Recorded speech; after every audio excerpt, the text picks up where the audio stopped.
여러분, 우리도 우리 마음에 편견이 얼마나 심한지 모릅니다. 사실 하나님의 우리를 향한 계획은 놀랍습니다. 예수님이 우리 안에 오셨고, 그리고 우리 속에서부터 생수의 강이 우리 주위에 있는 모든 사람들에게, 가족, 일가, 친척, 또 같은 교우들, 그리고 우리가 직장이나 사업체에 나가서 만나는 모든 사람들에게 우리 속에서부터 생수의 강이 흘러 넘쳐나는 것이 하나님의 계획입니다. 이것이 오늘 이 자리에 계신 모든 사람들에게 향한 하나님의 계획이에요. 아멘입니까? 믿으시기 바랍니다. 여러분이 지금 어떤 분이든지 간에 그건 상관이 없어요. 여러분 안에 예수님께서 분명히 계시냐 하는 것만 문제입니다. 예수님이 여러분 안에 오셨다면 그러면 여러분 모두는 다 여러분 속에서부터 생수의 강이 흘러 여러분 주위에 있는 모든 사람들을 기쁘게 하고 구원하고 행복하게 해주는 그런 사람으로 하나님은 계획을 두고 계세요. 그런데 이게 어처구니 없는 일이지만 우리 안에 있는 사람에 대한 편견 때문에 하나님의 그 강과 같은 역사가 이루어지지 않는 거예요. 여러분은 예수님을 믿으셨기 때문에 이제는 꼴도 보기 싫은 사람 다 없어졌죠? 여러분 예수님 믿으셨기 때문에 미운 사람 정말 없었으면 좋겠어요. 저 사람은. 그럼 다 없어졌죠? 완전히 해결되셨습니까? 사람 보는 눈 거듭났어요? 전에는 내가 예수님을 영접하지 않고 살 때는 누구나 다 마음에 드는 사람, 마음에 안 드는 사람, 정말 가까이 하고 싶은 사람, 멀리 하고 싶은 사람, 나쁜 사람, 꼴 보기 싫은 사람, 우리에게 얼마나 많았습니까? 사람 보는 눈이 딱 갈라지는 거죠. 저 사람은 괜찮은 사람이네, 저 사람은 상종할 사람이 못 되네, 그랬잖아요. 그러나 예수를 내가 믿는 순간에 그것이 확 바뀌어버립니다. 꼴 보기 싫었던 사람이 내게 너무 고마운 사람들, 사랑이 그 사람에게 흘러가는, 이건 기적이죠. 예수 믿는 가장 놀라운 증거, 내가 정말 예수님을 믿었다 하는 분명한 증거가 사람 보는 눈이 달라져 버린 것이죠. 여러분 그렇게 되셨나요? 근데 우리 안에 내가 예수 믿는다고 하면서도 여전히 사람들을 보는 눈에 편견이 얼마나 많은지 모릅니다. 교인들끼리도 그래요. 여러분은 이제 지역 감정이라고 그러죠. 이 사람이 어디서 태어났나, 이거 다 해결되셨습니까? 이건 좀 말도 안 되는 편견이 우리 사람들 속에 있어요. 본인이 어디서 태어났느냐에 따라 사람이 마음에 들고 안 들고가 정해지는 법이 어디 있습니까? 어떤 학교를 나왔느냐, 그게 왜 그렇게 중요한 거죠? 우리 기독교인들 사이에도 여전히 이 문제가 해결되지 않는 분들이 많습니다. 교단 문제도 그래요. 성도 여러분, 여러분들은 정말 예수 그리스도 안에서 사람 보는 눈이 바뀌었나요? 우리는 술, 담배 하는 거, 음란, 방탕한 일을 하는 거, 이건 도무지 용납할 수가 없죠. 또 자살을 했다, 이건 정말 용납할 수 없는 죄지요. 어떻게 그런 사람이 있을 수 있어? 특히 그 사람이 교회 다니는 사람이었다고 한다면 우리는 정말 더 견딜 수 없어 하죠. 어떻게 예수 믿는 사람이 그럴 수 있냐? 그런데 여러분, 진짜 두려운 죄가 뭐지요? 술, 담배하고 음란, 방탕하고 심지어 자살을 한 사람입니까? 그 사람들을 보면서 판단하고 정죄하는 그 마음, 본인이 사실은 하나님이 가장 경고하신 무서운 죄를 짓고 있는 거예요. 이것을 예수님께서 눈에 들보와 티로 비유하셨어요. 다른 사람이 잘못했으니까 잘못했다고 보이는 거죠. 술, 담배가 어떻게 괜찮다고 할 수 있겠어요? 음란, 방탕한 일을 어찌 그냥 용납할 수 있겠습니까? 예수 믿는 사람이 자살할 수는 없지요. 그러나 그런 사람을 내가 판단하고 정죄하는 그 마음은 그보다 훨씬 더 큰 죄라고 말이에요. 그 점을 분명히 알아야 한다는 거예요. 도대체 무엇이 더 심각한 죄냐 하는 거죠. 빌리그리암 목사님이 어느 교회 가서 설교를 하시고 그리고 그 교우들과 함께 차를 마시는 시간에 교우 중에 몇 분이 빌리그리암 목사님에게 아주 심각한 질문을 하셨습니다. 우리 교회 이 지도자 중에 아직도 술을 끊지 못한 사람이 있습니다. 목사님, 술 취하지 말라고 분명히 성경에 말했는데 그 사람은 어떤 징계를 내려야 되는 겁니까?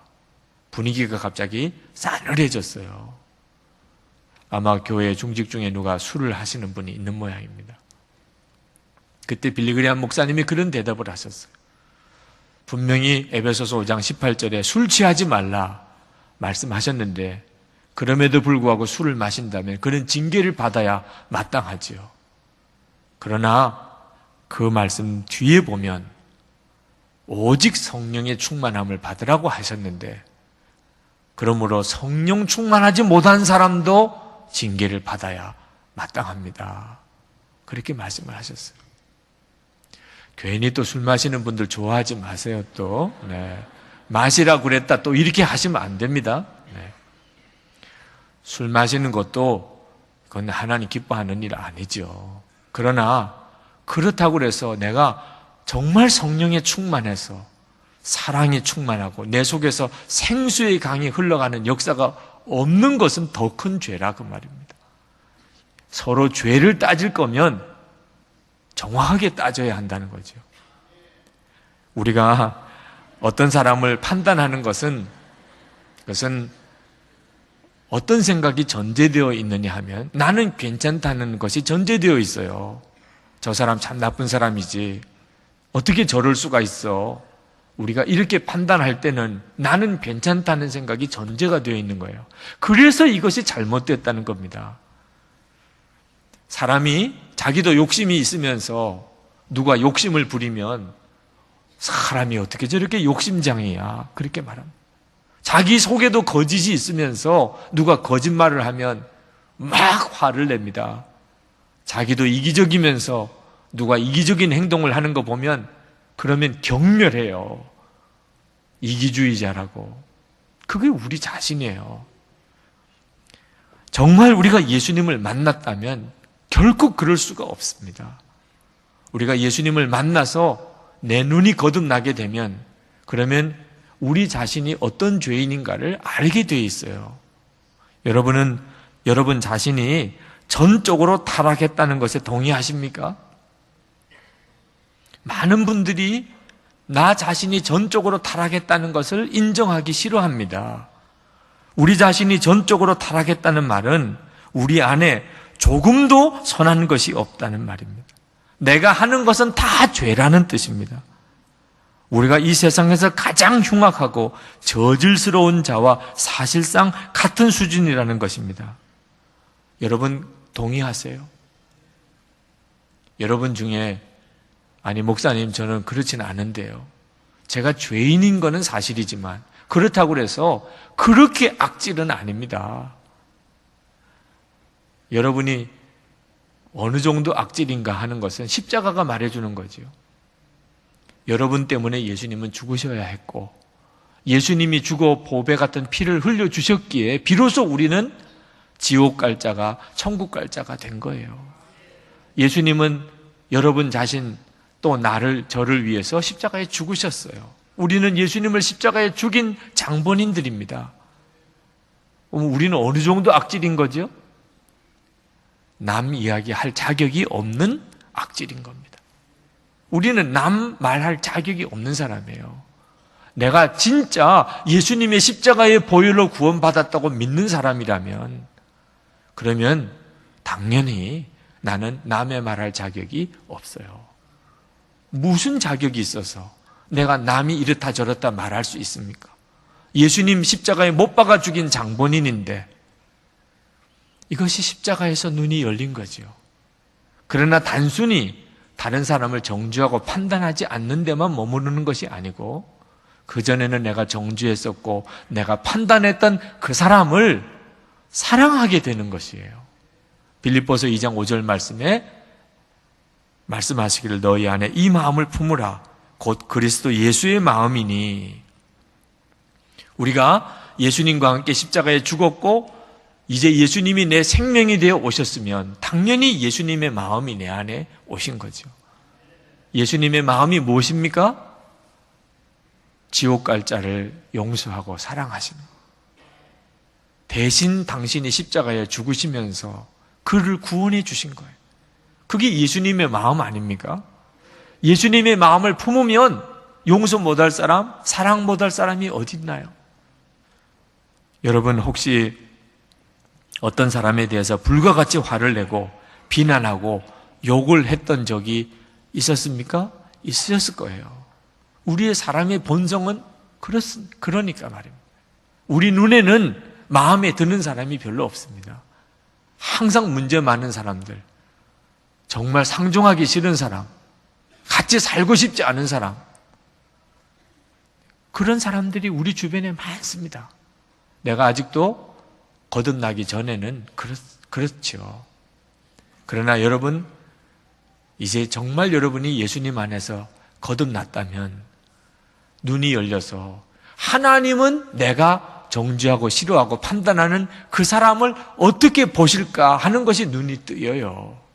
하나님은 어떻게 보실까요? 내가 싫어하는 그 사람을 하나님도 싫어하실까? 내가 판단하는 그 사람을 하나님도 그렇게 보실까요? 로마서 5장 8절 말씀에 말씀하시기를 우리가 아직 죄인 되었을 때 그리스도께서 우리를 위하여 죽으심으로 하나님께서 우리에게 대한 자기의 사랑을 확증하셨느니라.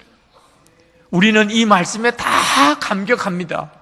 내가 아직 죄인 되었을 때 하나님은 나를 사랑의 눈으로 여전히 보시고 당신의 독생자까지 주셨어요. 그래서 우리가 구원받았어요. 그런데 나만 그럴까요? 내가 싫어하고 미워하는 그 사람도 똑같다 말입니다.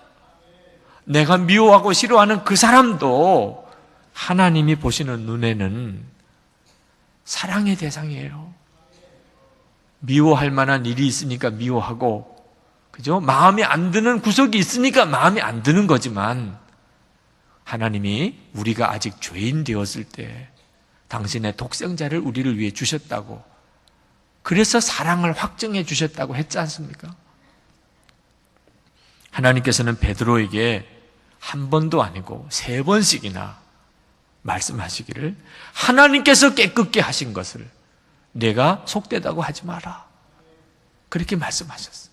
오늘 이 시간에 여러분의 눈에 마음이 안 드는 사람, 정말 문제라고 생각되는 사람, 그 사람하고는 도무지 같이 할 수가 없다고 생각되는 그 사람을 향하여도 하나님이 말씀하실 수 있어요. 내가 사랑하는 자니 내가 판단하지 마라. 내가 사랑하는 자니 너 그를 무시하지 마라. 내가 판단하는 자니까 너 그를 미워하지 마라. 오늘 이 시간에 성령께서 여러분에게 분명히 그렇게 말씀하신다고 저는 믿습니다. 손양원 목사님 동인, 동신 두 아들 공산당에 의해서 비참하게 총살당했습니다. 세상에 이보다 더 끔찍한 원수가 어디 있어요? 그런데 손양원 목사님 마음에 자기 두 아들 죽인 그 공산당 청년을 용서할 뿐만 아니고 양자 삼을 마음을 가졌어요.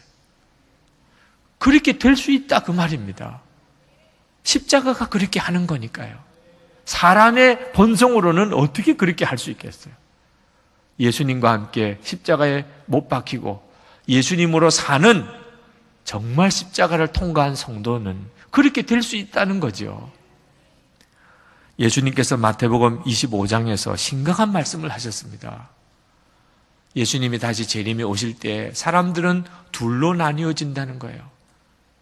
양들은 오른편에, 염소들은 왼편에 그렇게 나뉘어지는데 오른편에 간 사람들은 하나님의 나라를 이루실 때 하나님과 함께 다스리는 자가 되고 왼편에 간 자들은 영원한 지옥에, 불타는 지옥에 가게 된다는 겁니다. 자, 어떤 기준으로 그렇게 나뉘어질까요? 교회 열심히 다닌 거 아니라. 그런 말씀 없어요. 어떤 기준으로 사람이 왼편, 오른편으로 나누어질까? 주님이 말씀하셨어요. 형제 중에 지극히 작은 자 하나가 줄일 때 먹을 것을 주고 목마를 때 마시게 하고 나그네 되었을 때 영접하였고 헐벗었을 때 옷을 입혔고 병들었을 때 돌보고 옥에 갇혔을 때 찾아가 본 것 그랬느냐 아니냐 하는 것으로 오른편 왼편으로 갈라진다고 하셨어요. 여러분, 심판의 기준이 뭐라는 뜻이죠? 예수님께서 말씀하시기를 오른편에 있는 사람들에게 내가 진실로 너에게 이르노니 너희가 여기 내 형제 중에 지극히 작은 자에게 한 것이 곧 내게 한 것이니라.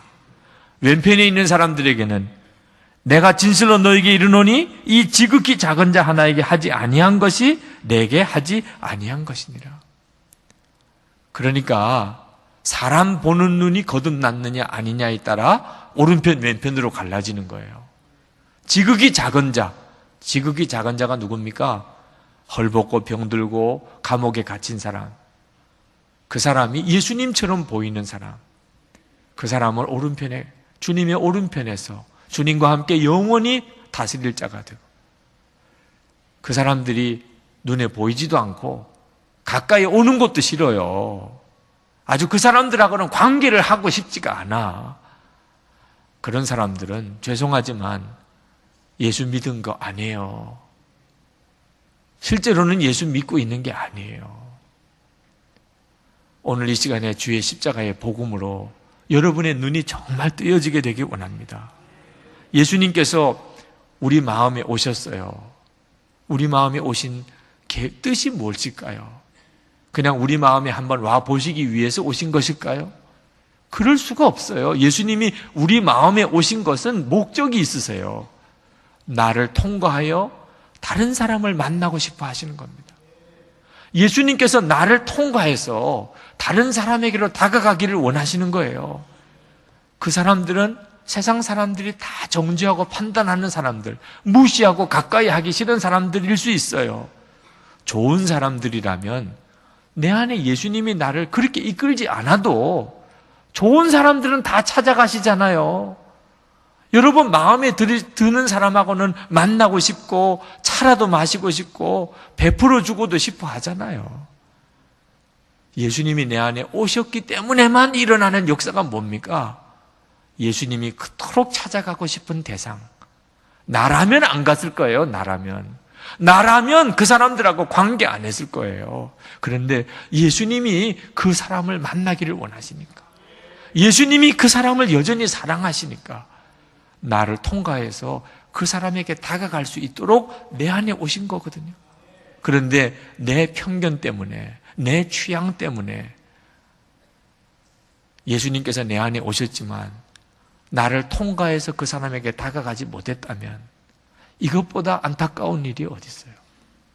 십자가의 복음은 사람 보는 눈을 바꿉니다. 오늘 이 시간에 이 자리에 계신 여러분 모두에게도 주님의 십자가의 능력으로 사람 보는 눈이 완전히 바꿔지는 역사 일어나기를 축복합니다.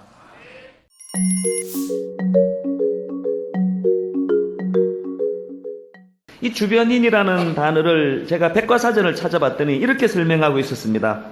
오랫동안 소속되었던 집단에서 다른 집단으로 옮겼을 때 원래의 집단의 사고방식이나 행동 양식을 금방 버릴 수 없고, 또한 새로운 집단에도 충분히 적응되지 않는 사람이다.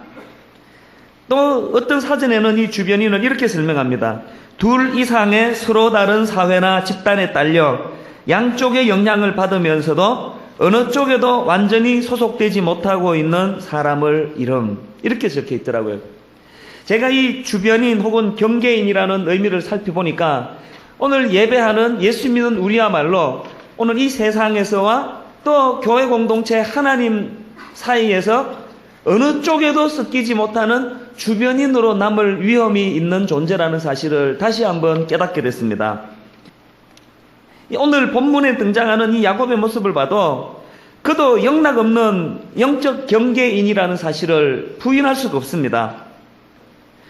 지난번에 살펴본 대로 야곱은 지금 자기 형 에서가 사병 400명을 거느리고 자기에게 다가온다는 소식을 듣자마자 20년 전에 그 깊은 상처를 주었던 사건으로 말미암아 아직도 에서가 원한을 풀지 않고 내게 안갚음하려고 달려든다는 생각을 가지니까 그 두려움 속에 빠지니까 본능적으로 야곱이 취한 것은 기도였습니다.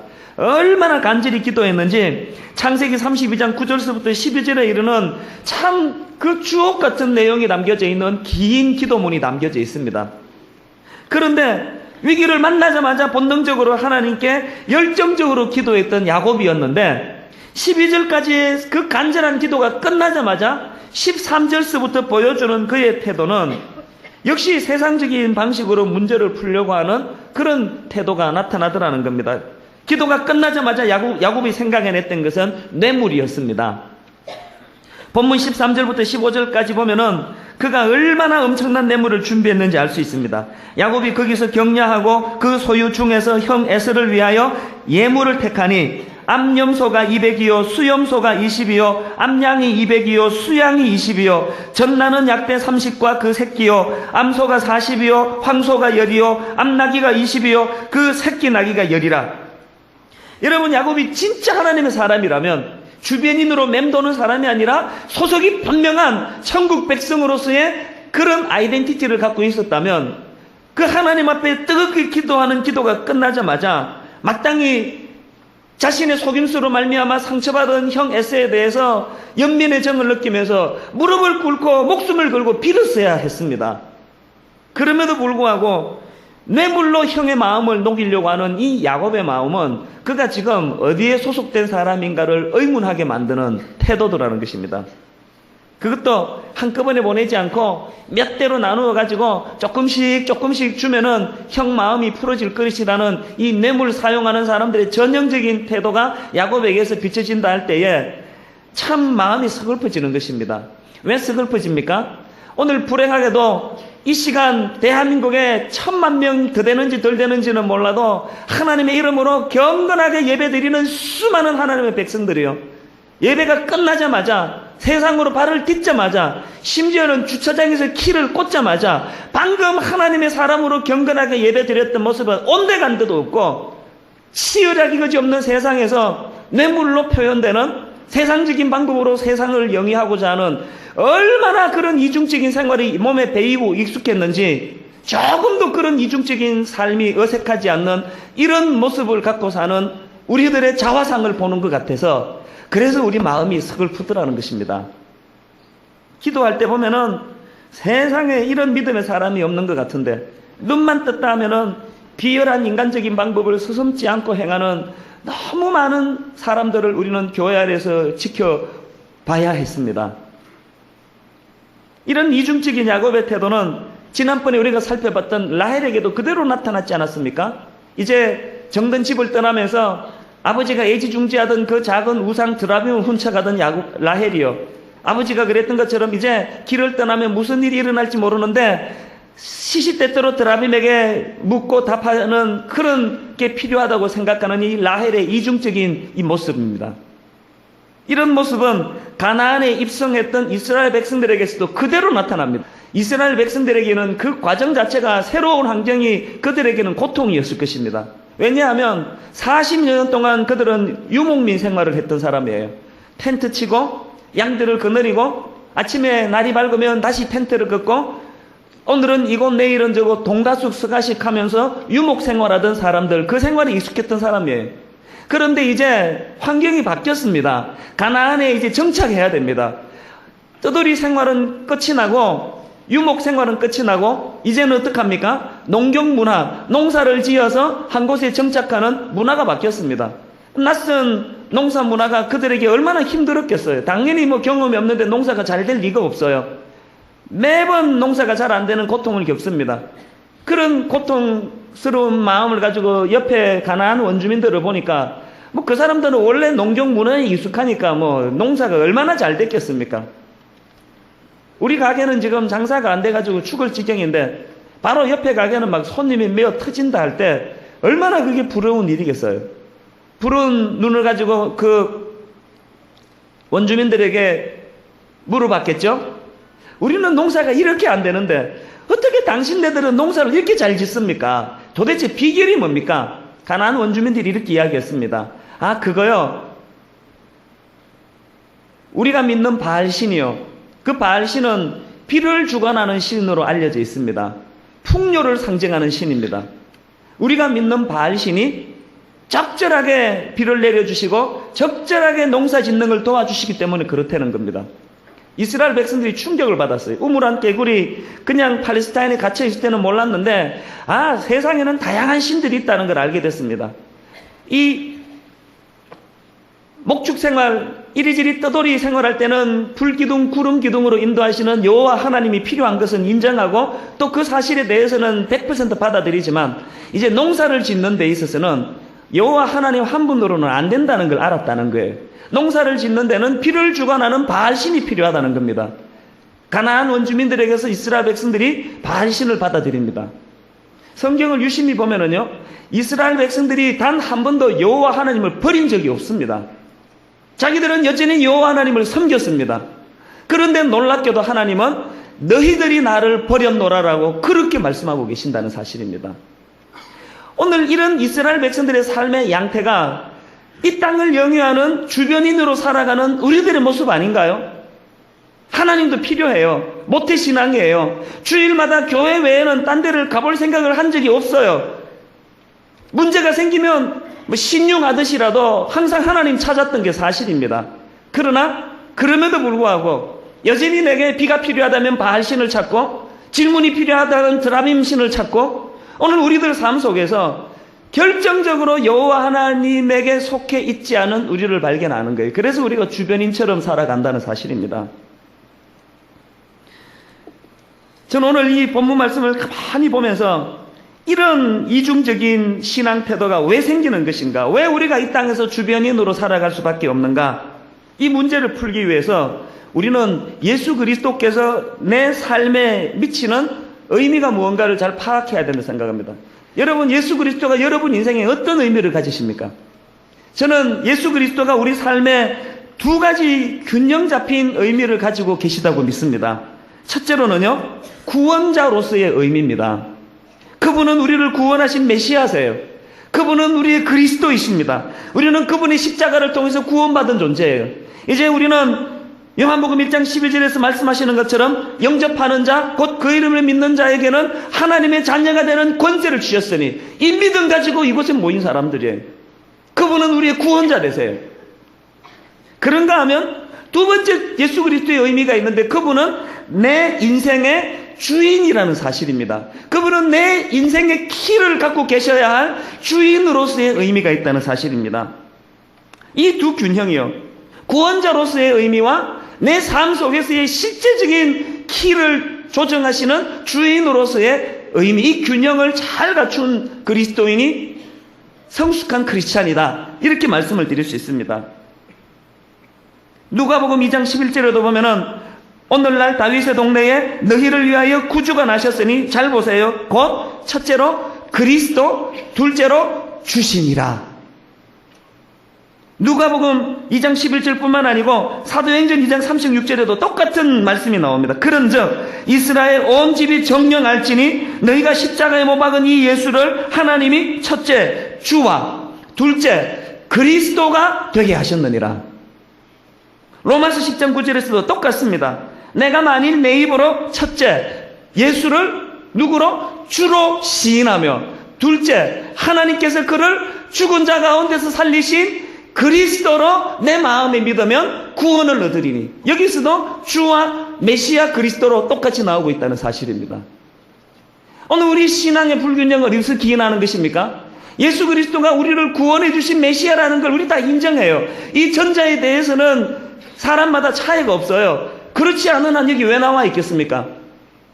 마누라가 너무 무서워서 나오신 한 두세 명 내가 알고 있긴 하는데, 뭐 그런 사람 빼고는 다 하나님을 메시아로 그리스도로 입으로 시인하니까 이게 나와 예배하시는 거예요. 여기에는 질의 차이가 없습니다만, 불행하게도 오늘 우리들의 신앙생활은 구약의 이스라엘 백성들이 그랬던 것처럼, 야곱이 그랬던 것처럼, 라헬이 그랬던 것처럼 여전히 내 삶의 키는 내가 갖고 있어야 된다는 생각을 가지고 있다는 말입니다.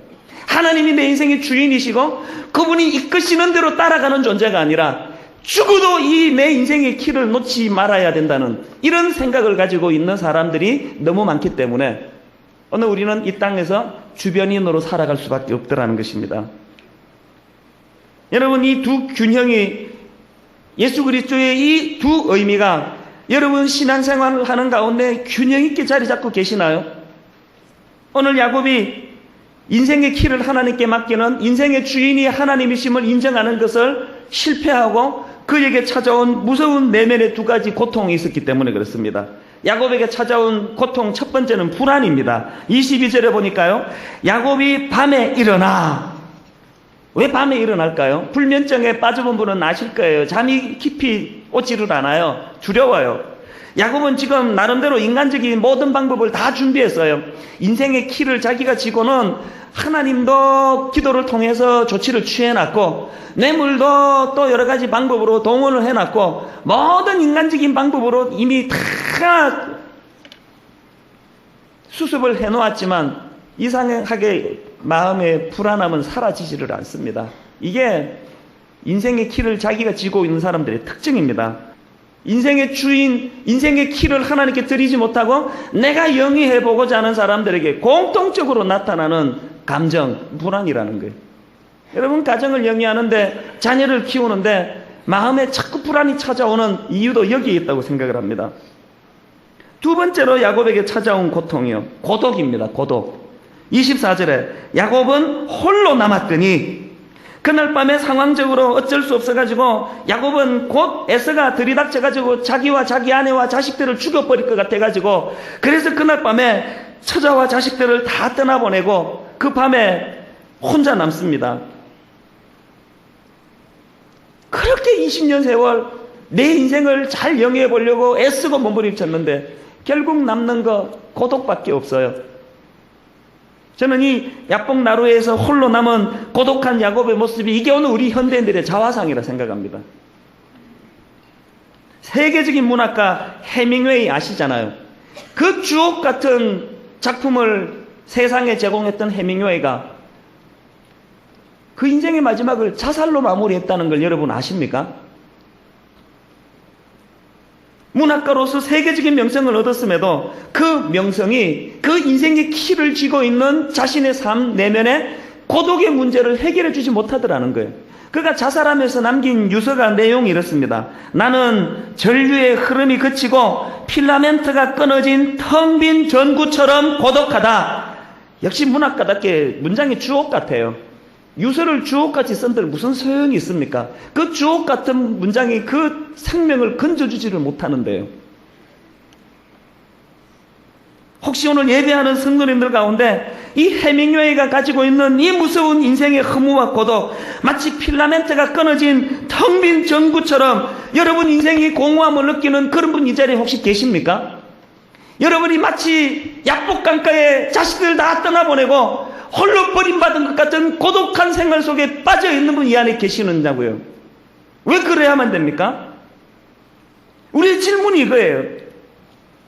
우리가 비록 이 땅에서 온전한 삶을 잘 살지 못했다 할지라도, 비록 주변인처럼 살기는 했지만 여전히 내가 하나님을 사랑하고 있고 여전히 하나님 말씀대로 애쓰려고 노력하고 있음에도 불구하고 왜 내 인생에 자꾸 텅 빈 필라멘트 전구가 끊어진 것 같은 고독이 내게 자꾸 찾아오냐는 거예요. 왜 내게 이런 목마름이 있느냐는 거예요. 왜 오늘도 하나님은 나를 저 초라한 야복강가로 나를 몰고 가시느냐는 거예요. 하나님 인도하지 않으셨으면 야곱이 그 야복강가에 홀로 설 수 있게 됐다고 생각하십니까?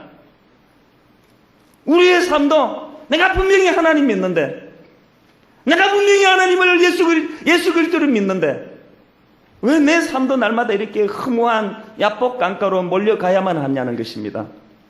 하나님은 우리를 이런 식으로 고통 가운데로 몰고 가기를 즐기시는 분이십니까? 하나님은 우리가 하나님 제대로 잘 못 믿고 불순종했던 지난 세월을 이런 식으로 응징하시는 분이십니까? 왜 여전히 내 마음에 이런 고독과 불안의 문제가 세상 믿지 않는 사람들과 거의 비슷한 양상으로 나타나느냐는 것입니다. 왜 그렇다고 생각하십니까? 여러분, 우리를 이 고독한 야복 강가로 인도하시는 하나님의 의도는 간단합니다. 그 야복 강가에서의 고독의 과정을 통해서 우리가 더 이상 초라한 영적 주변인 생활을 영위하지 않기를 원하시는 마음이기 때문에 그렇습니다. 지금까지 예수 그리스도를 영접한 이후에도 여전히 내 장결을 의지하고 여전히 세상적인 방식을 구사하고 이 땅에서 누리고 살기 위해서는 사과 상자에 10,000원짜리 2박스로 4억이나 되는 돈 트렁크에 주고받는 이런 일들이 세상에서 통용되는 방식이기 때문에 여전히 그런 방식으로 살아가기에 주저함이 없는 이런 얄팍한 우리의 생활을 하나님은 청산하기를 원하십니다. 그래서 우리를 고독한 야복 강가로 몰고 가신다는 사실입니다. 24절에 보면은 그날 밤 하나님은 홀로 남아 고통하던 야곱을 찾아가세요. 야곱은 홀로 남았더니 어떤 사람이 날이 새도록 야곱과 씨름하다가, 여기서 어떤 사람을 어떤 주석가는 천사라고 해석하기도 하고 또 어떤 주석가는 성부 하나님이라고 해석하기도 하고 또 어떤 주석가는 성육신하기 이전에 예수 그리스도라고 주석하기도 합니다. 글쎄요, 뭐가 정답인지는 하나님만 아실 거예요. 하나님 나라 가서 우리가 물어봐야 될 거예요. 그러나 한 가지 확실한 것, 하나님의 신적 권위를 가지고 그날 밤 야곱에게 나타나셨다는 사실입니다. 고독한 야곱을 방치하지 않으셨다는 사실입니다. 이런 신적 권위를 가지시고 초라한 주변인으로 한 발은 세상에 담그고 한 발은 하나님께 담그고 인생의 주인 노릇하며 사는 피곤한 야곱을 하나님 다루고 계시더라는 것입니다. 저는 오늘 이 주변인 야곱의 인생에 주권적으로 개입하시고 주권적으로 찾아가시고 그 인생에 하나님의 말씀의 위력이 전파되는 본문을 보면서 전율을 느낍니다. 하나님이 야곱에게 그날 밤 취해 주신 조치가 몇 가지 있습니다. 첫째로는 야곱의 환도뼈를 치십니다. 32장 25절이요. 그 사람이 자기가 야곱을 이기지 못함을 보고 야곱의 환도뼈를 치매 야곱의 환도뼈가 그 사람과 씨름할 때에 위골되었더라. 여러분, 이 자기가 야곱을 이기지 못함을 보고라는 이 상징적인 표현이 뭘 의미할까요? 야곱이 하나님 붙잡은 게 아니고 그 고독한 밤 홀로 있는데 야곱이 알지 못한 어떤 신적인 존재가 야곱을 찾아왔어요. 씨름을 걸었어요. 본능적으로 야곱은 자기 인생에 개입한 그 누구에게도 꺾이지 않는, 지금까지 단 한순간도 누구에게도 지지 않고 살아왔던 야곱이기에 그 싸움에서도 당연히 이기지 않으면 안 되는 그런 결연한 마음이 야곱에게 있었을 것입니다. 지금까지 자기 힘으로 쟁취한 그 어떤 싸움에서도, 그 어떤 완벽한 싸움에서 패배한 적이 없었기 때문에 밤새도록 꺾이지 않으려고 애를 쓰고 버팅기고 있습니다. 이 싸움에서도 이제 완벽한 승리를 자신할 그쯤에 하나님께서 야곱의 환도뼈를 내리치십니다. 여러분, 환도뼈가 어딘지 봤더니요, 엉덩이 아래쪽에 있는 이 엉덩이의 골반을 형성하는 좌우 한 쌍의 뼈라고 합니다. 그러니까 이 환도뼈의 의미가 뭘까요? 지금 씨름을 하고 있는데 어떻게 해서든지 간에 꺾이지 않으려고, 무너지지 않으려고 버팀하는 버팀목이 환도뼈예요. 하나님이 그 버팀목을 내리치시더라는 것입니다. 무슨 의미가 있을까요? 지금까지 야곱은 자기 인생을 버티기 위하여 환도뼈 같은 그 무엇 의지하며 달려온 인생이에요.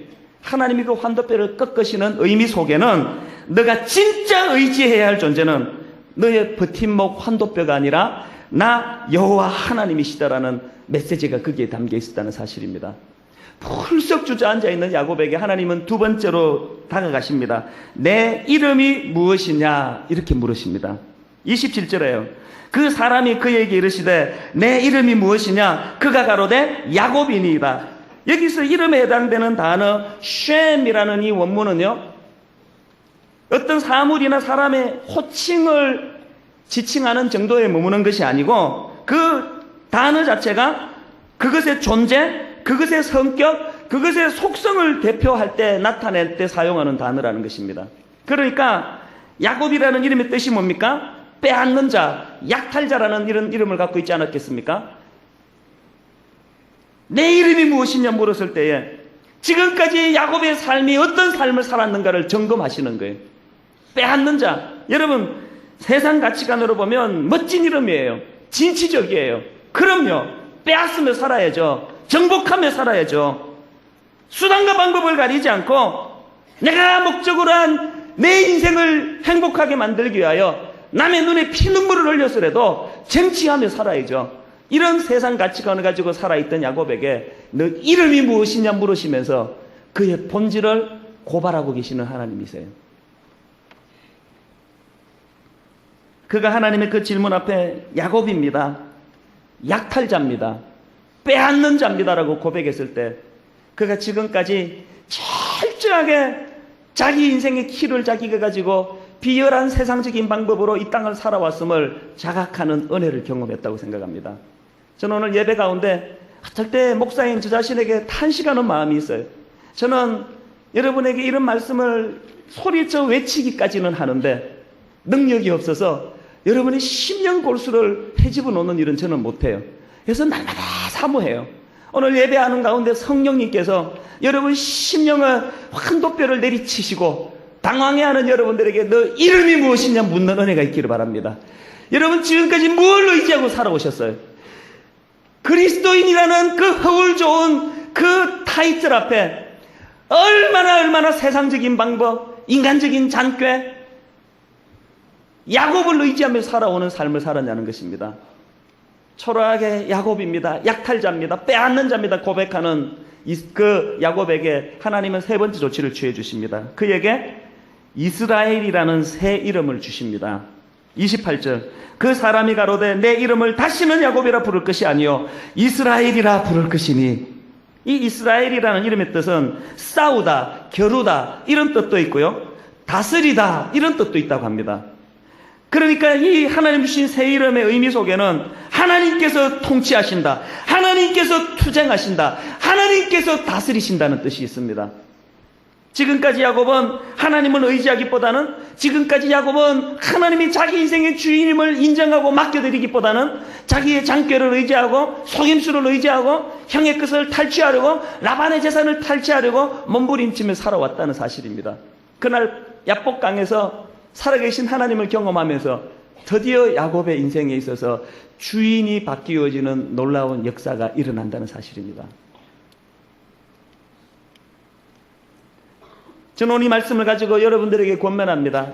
사랑하는 여러분, 혹시 지금 야복 강가의 야곱과 같은 그 고독한 또 그 좌절된 마음을 가지고 이 예배를 드리는 분 혹시 계세요?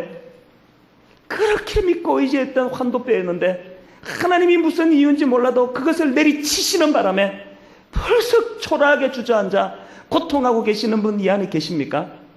오늘 그런 분 계시다면 여러분 오늘 본문의 말씀 31장 말씀을 눈물을 읽으시기를 바랍니다. 그가 브니엘을 지날 때에 해가 돋았고, 그가 브니엘을 지날 때에 해가 돋았고 그 환도뼈로 인하여 절었더라. 고통의 밤을 보내고 비록 그동안 의지하던 환도뼈가 꺾여서 다리가 쩔뚝쩔뚝거리는 장애인이 되었지만, 그러나 그에게는 그 고독하고 두려운 밤이 지나 환한 햇살 아래의 분이엘을 경험하게 되더라는 것입니다. 오늘 여러분이 흘리는 그 눈물이요, 오늘 야복 강가에서 고통하는 그 눈물이 여러분을 좌절시키지 않습니다. 그 눈물이 여러분의 인생이 끝장났다는 것을 선언하는 메시지가 아니라는 사실입니다. 여러분 하나님에게 다가가십시오. 내 삶의 주인 되고자 하는 모든 시도를 포기하십시오.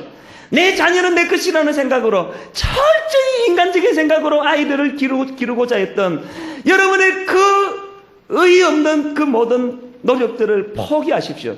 하나님이 환도뼈를 내리치실 때 그동안 버팀목이 되어왔던 그 모든 의지하는 것들이 다 거꾸러질 때, 그때 하나님은 우리 인생의 주인으로 다가오고 계시다는 사실입니다.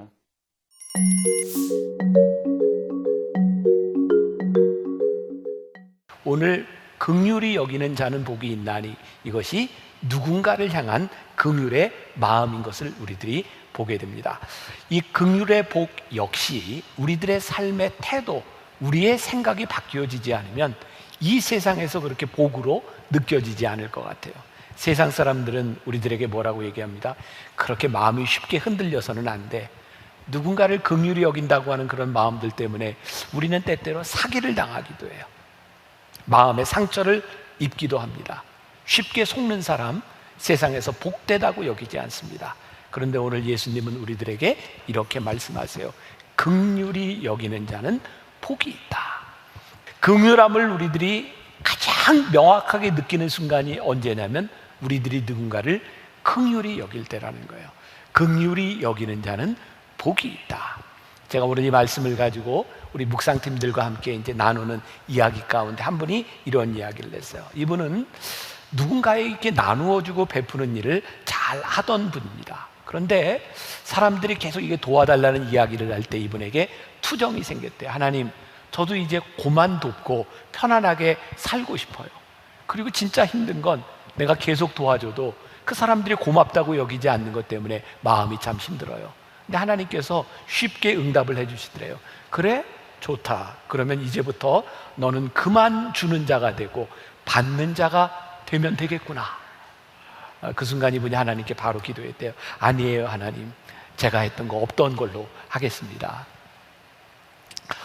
제가 만다교회 목회를 하면서 저도 이제 간혹 당황스러운 일을 경험합니다. 예배를 마치고 났는데 알지도 못하는 분이 계속해서 저를 따라오면서 도와달라는 이야기를 해요. 긍휼히 여겨달라는 이야기를 합니다. 힘들어요. 그러나 때로는 죄송합니다. 짜증이 나고 힘들기도 한데 우리들이 누군가에게 가서 나를 도와주세요 하는 사람이 되는 것보다 누군가 나에게 도와달라고 하는 인생을 사는 것 자체가 하나님 앞에 우리들이 복을 받은 사람이 아닌가. 여러분들 중에는 여러분들 가정에 누구나 어떤 가정에든 그런 십자가 아픔들이 있어요. 꼭 그 한 사람 때문에 모든 가족의 사람들이 힘들어하게 되고 그 사람을 돕는 것 때문에 어려워하는 가정들을 봅니다. 그래서 우리들에게 불평이 생기기도 하죠. 근데 가만히 생각해 보면 누군가 도움을 받아야 되는 그 사람이 아니라 내가 힘들지만 그 사람을 도와야 되는 위치에 있다고 하는 것이 우리들에게 얼마나 큰 복이겠습니까? 또 하나의 이 통찰을 하게 되는데 이 긍휼이라고 하는 것은 옳고 그름에 대한 문제 혹은 정의의 문제가 아닌 것 같다는 생각을 하게 됩니다. 존 메가더 목사님의 팔복이라고 하는 책에 보면 긍휼, 용서, 사랑 그리고 공의의 관계에 대한 부분들을 이야기하고 있어요. 긍휼은 용서 뒤에 있다. 긍휼과 용서는 단짝이다.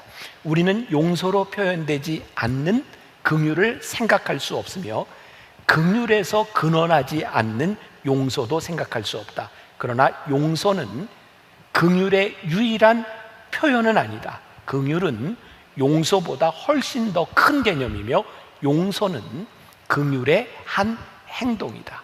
긍휼은 용서보다 훨씬 더 큰 거예요. 우리들이 긍휼히 여기기 때문에 용서라고 하는 행동이 나오는 거죠. 여러분, 우리들이 살아간 우리들의 삶에서 누군가를 용서할 수 있다는 게 큰 축복이죠. 용서는 또 다른 긍휼을 낳고 긍휼이 선순환되는 것이 우리의 인생에 얼마나 큰 축복이겠어요.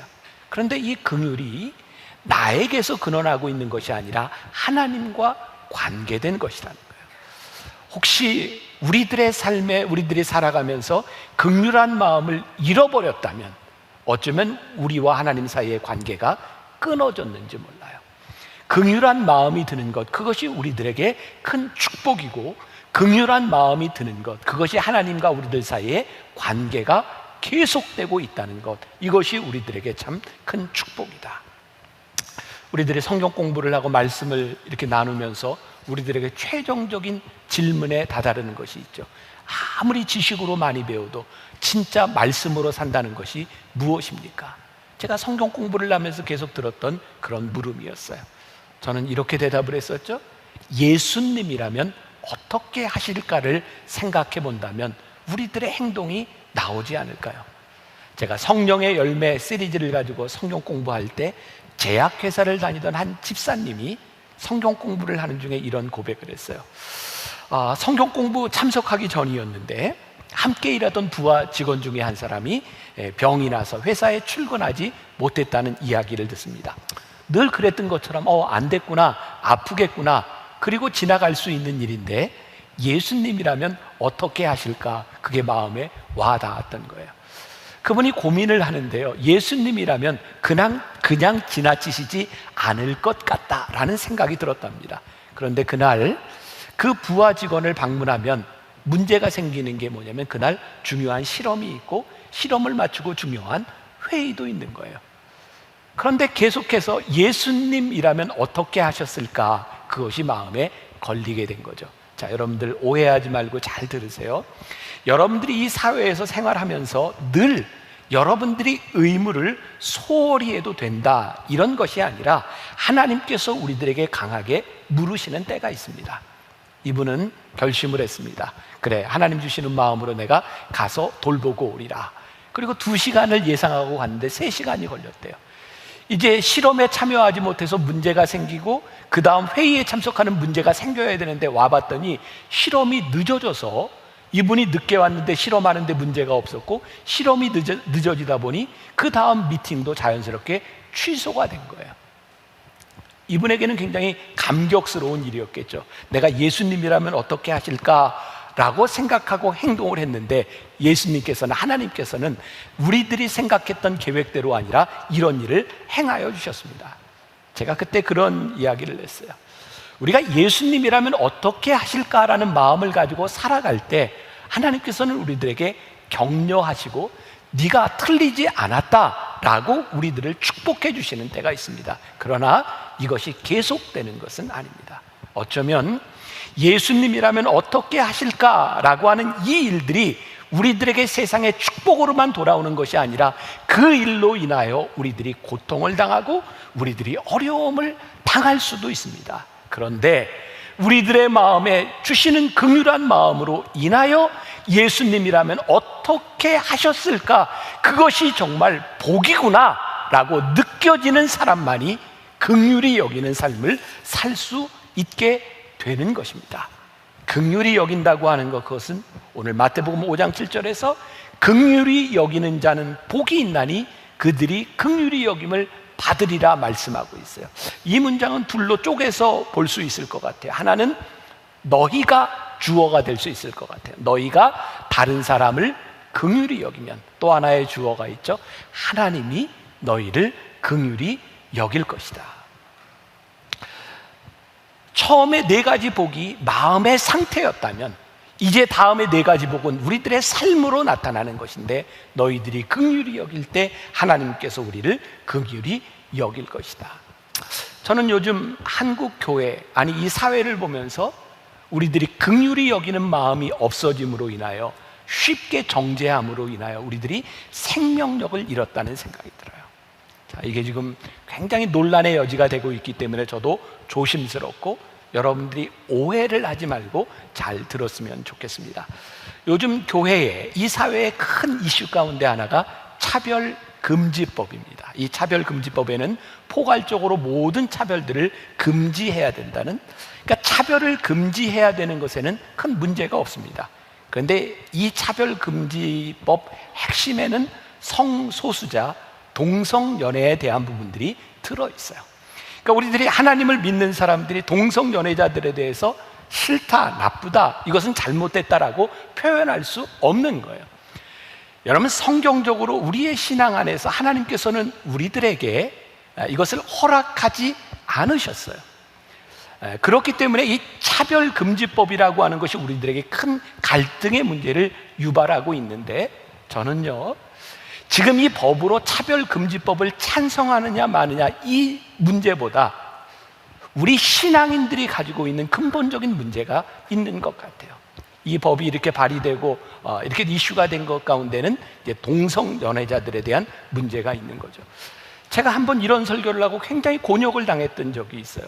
제가 동성연애를 옹호하는 사람이 어느 날 돼버렸어요. 아니요, 성경은 우리들에게 분명히 그것을 옳지 않다고 말씀하고 있어요. 그런데 동성연애를 하고 있는 그 사람들 모르겠어요. 그 사람들이 어떤 아픔을 가지고 그들이 어떤 일을 당하고 있는지 모르지만 우리들이 죄와 죄인을 구별할 수 있어야 되지 않을까. 예수님은 이 땅에 계시면서 세리와 창녀들과 죄인들을 향해서 그들의 죄를 용납하시지 않으셨지만 죄인들을 용납하셨어요. 언제부터인가 교회가 이 사람들에 대한 차별 증오가 일어나면서 차별금지법이 필요하게 되었고, 이제 차별금지법은 또 다른 증오를 낳게 되는 거죠. 우리들에게 예수님의 마음, 긍휼함이 없어짐으로 인하여 내가 옳은 것에 대하여 사람들을 용납하지 못하는 것이 우리 사회에 얼마나 많은 증오들을 만들어내고 있는지 몰라요. 저는 요즘 그런 질문을 던져요. 오늘 이 시대에 예수님께서 계시다면 이렇게 증오를 하실까? 아니면 죄를 꾸짖으시며 죄인들을 향하여 용납하는 마음을 가지실까?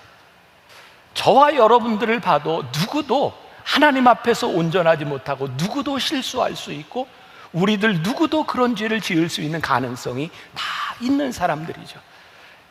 기억하세요. 교회 안에 죄를 용인하자 이런 것이 아니라 죄를 지은 사람들에 대하여 우리들이 긍휼한 마음을 잃어버린 것이 우리들에게 증오를 낳고 있는 것은 아닐까.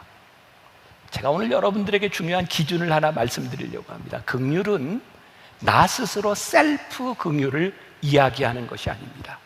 긍휼의 역사는 하나님의 마음으로 우리들이 긍휼히 여기고 그 사람들을 용납하고 기회를 주는 것이 긍휼이고 용납이지, 나 스스로 하나님이 나를 용서하시고 나에게 긍휼을 베풀어 주셨다고 그렇게 자신 있게 말하는 것이 긍휼은 아닌 것 같아요. 여러분, 밀양이라고 하는 영화 보셨죠? 거기에 나오는 전도연이 힘들었던 게 뭐예요? 자기 자식이 죽었는데, 유괴해서 죽었는데 그 자식을 죽인 사람을 교회에 가서 기도하고 말씀으로 용서해야 되겠다고 하는 마음이 들어서 교도소에 찾아갔는데, 자기 자식을 죽인 그 범인이 너무나 평온하게 하나님이 나를 용서해 주셨다고 할 때 이 여인이 견딜 수 없죠. 긍휼은요, 나 스스로 내가 긍휼히 여김을 받을 자격이 있어, 그래서 긍휼이 생기는 것이 아니라 내가 누군가를 긍휼히 여기고 누군가를 용납할 때 하나님께서 우리들에게 주시는 마음이에요. 긍휼히 여기는 자는 복이 있나니 긍휼히 여김을 받을 것이며. 예수를 전염시키는 사람들이라고 하는 책에 보면 그런 이야기가 나와요. 예수님께서 이 성경에서 유일하게 누가복음 15장에서 비유를 연달아 3개를 말씀하셨어요. 예수님께서 비유를 말씀하실 때는 비유에 대한 이유를 설명하시는데, 누가복음 15장은 아무런 설명도 하지 않으시고 비유 3개를 연달아 말씀하세요. 어떤 비유? 첫 번째, 잃은 양 한 마리의 비유예요. 100마리의 양을 가지고 있는 주인이 99마리를 놔두고 한 마리 잃은 양을 찾아가는 그 주인의 마음. 그 다음 비유가 연속되죠. 잃어버린 동전의 비유. 10개의 드라크마를 가지고 있는 사람이 하나에 떨어진 동전을 찾기 위해 애쓰는 마음. 그리고 3번째 비유가 나오죠. 돌아온 탕자의 비유였어요. 아버지를 배신하고 떠난 그 아들을 끝까지 기다리는 아버지의 마음. 예수님께서 그 비유를 바리새인들과 사두개인들과 서기관들과 제자들을 향하여 말씀하시고, 예수님께서는 그들의 마음에 어떤 일이 일어나기를 원하셨을 거예요. 얘들아, 이것이 아버지의 마음이야. 잃은 양 하나를 끝까지 찾고 집 나간 탕자를 끝까지 기다리는 아버지의 마음, 이것이 아버지의 긍휼하심이야. 예수님은 그 말씀을 우리들에게 하고 싶으셨던 거죠. 지난해 인도 뭄바이에서 우리 선교팀들이 인도에 있는 선교사님들을 위한 위로회를 냈어요.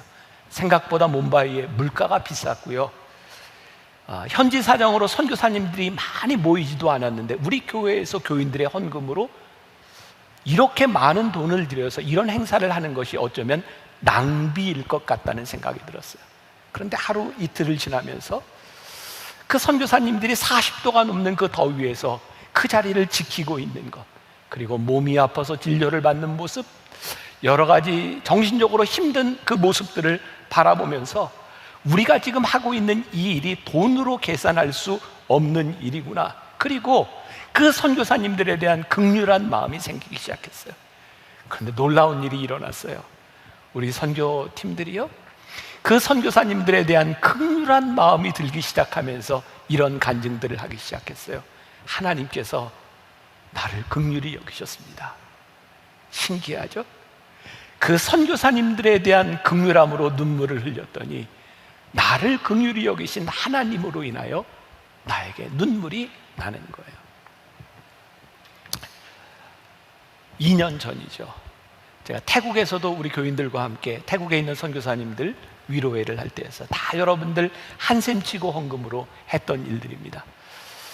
제가 저녁 말씀을 전하기 전에 갑자기 몸이 아팠어요. 제가 가지고 있는 병 중에 하나죠. 제가 공황장애가 있거든요. 뭐 요즘은 괜찮지만 그날 갑자기 공황장애가 왔어요.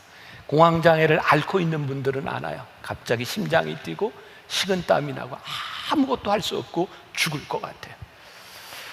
제가 약을 먹고 몸이 진정될 때까지 기다렸다가 집회를 인도했어요. 제가 몬바이에서 지금 여러분들과 나누는 이 말씀을 글로 쓰고 있었어요. 하나님이 그런 마음을 주시더라고요. 하나님이 우리들에게 주시는 긍휼한 마음을 세상은, 사단은 원하지 않는구나. 전 굉장히 강력한 영적 싸움이라는 생각이 들었어요.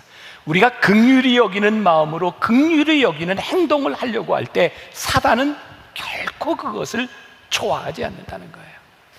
저는 목회를 하면서 제 몸이 아플 때 하나님께서 저에게 주시는 메시지가 분명히 있는 것 같아요. 우리가 누구를 긍휼히 여기고 하나님의 일을 한다고 하는 것들이 그렇게 쉬운 일이 아니지만 그 일들을 통해서 하나님께서 우리들에게 주시는 축복, 내가 너를 긍휼히 여기고 있다. 요한일서 4장 19절에 보니까 이런 말씀이 있습니다. 우리가 사랑함은 그가 먼저 우리를 사랑하셨습니다. 우리가 사랑함은 그가 먼저 우리를 사랑하셨습니다. 이걸 언제 느껴요? 우리가 사랑할 때 그가 우리를 먼저 사랑하셨음을 우리들이 느끼게 되는 거죠. 우리들이 긍휼히 여기지 못하는 삶을 사는 몇 가지 이유가 있는 것 같은데 그 중에 하나, 우리가 참으로 긍휼히 여겨야 될 대상들에 대하여, 긍휼히 여겨야 되는 사람들에 대하여 우리들이 용납하지 못하고 오해하는 것은 아닐까. 우리들이 마땅히 긍휼히 여겨야 될 사람들을 긍휼히 여기지 못하고 그것을 정죄하는 것으로 인하여 우리들이 죄를 짓고 있는 것, 긍휼을 잃어버리고 있는 것은 아닌가. 그래서 오늘 말씀의 결론입니다. 우리가 누군가를 긍휼히 여기기 위하여 우리들에게 필요한 것이 있는데 어쩌면 우리의 생각을 꺾는 용기가 필요하다는 생각이 들어요. 저는 우리의 생각을 꺾을 수 있는 건 용기라고 생각해요. 우리들이 가지고 있는 옳고 그름에 대한 기준, 그것이 하나님의 긍휼하심 앞에서 꺾어지는 것, 이 용기가 우리들에게 필요한 것 같아요. 제가 좀 내추럴한 사람이다 보니까 그냥 속에 있는 이야기를 다 하죠. 혹시라도 또 이 이야기를 통해서 누군가 또 상처를 받을까 봐 염려가 되기는 하지만 하나님께서 주신 마음이기 때문에 지금 나누려고 해요. 벌써 한참 됐어요. 우리 교회에서 2주 동안 하박국 말씀을 가지고 특별 새벽 기도회를 할 때였습니다. 제가 이렇게 말씀을 전하기 전에 앉아 있는데 이렇게 찬양을 인도하던 우리 우미셸 전도사, 여러분들 아시죠? 우미셸 전도사가 이렇게 찬양을 하는데 손을 들고 찬양하는데 여기에 이렇게 이제 반창고 같은 걸 이렇게 두르고 찬양을 인도하고 있었어요. 이유는 이렇게 어린 시절 여기에 이제 문신을 했는데 찬양하는 사람이 이렇게 문신한 것, 이것 때문에 혹시 문제가 되지 않을까, 그래서 이렇게 반창고처럼 이렇게 두르고 있었어요. 근데 저에게 하나님이 그런 마음 주셨어요. 저기에서 자유했으면 좋겠다. 그리고 문신을 했던 그것이 문제가 아니라 이 문신한 손을 듣고도 찬양하는 것이 얼마나 복된 일인가. 그래서 제가 나와서 설교하기 전에 우미셸 전도사한테 자유해, 그리고 앞으로 이렇게 두르지 말고 그냥 찬양을 해, 그렇게 이야기를 했어요. 저는 그것이 하나님의 마음이라고 생각하고 그것이 옳은 것이라고 생각했는데 우리 교인 중에 한 분이 그것 때문에 예배를 드리는데 힘든 거예요. 아무리 그래도 찬양을 하는데 문신을 한 그 찬양, 그것으로 인하여 혹시 내 자녀들이 나쁜 영향을 받지 않을까, 그게 걸린다는 거예요. 그분이 저에게 찾아왔어요. 목사님, 이것 좀 가리고 하면 안 되나요? 근데 제 마음속에 이런 생각이 있는 거죠. 예수님이라면 그렇게 안 하셨을 것 같아요. 자유하게 하셨을 것 같아요. 그것이 제가 생각하는 오름인 거예요.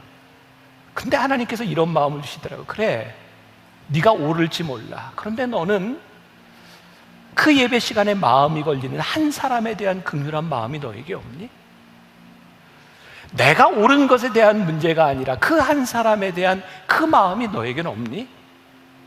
제가 지난주에 미셸 전도사 불렀어요. 미셸 전도사, 내가 찬양할 때 자유하라고 했는데 찬양하는데 그것 때문에 예배하는데 마음에 걸리는 사람이 있으니 다음부터 어떻게 좀 가려봐. 이렇게 반창고로 말고 뭘 좀 이렇게 칠하고 오든지. 저에게 그 말을 하는 것도 쉬운 일이 아니었고, 사역자의 길을 걷고 있는 사람에게도 쉬운 일은 아니었어요. 그런데 제 마음에, 그래, 내가 옳고 그름에 대한 문제를 주장하는 것보다 한 영혼과 한 사람에 대한 하나님의 마음이 들어와서 내 생각을 꺾는 것도 이게 은혜고 이것이 용기구나.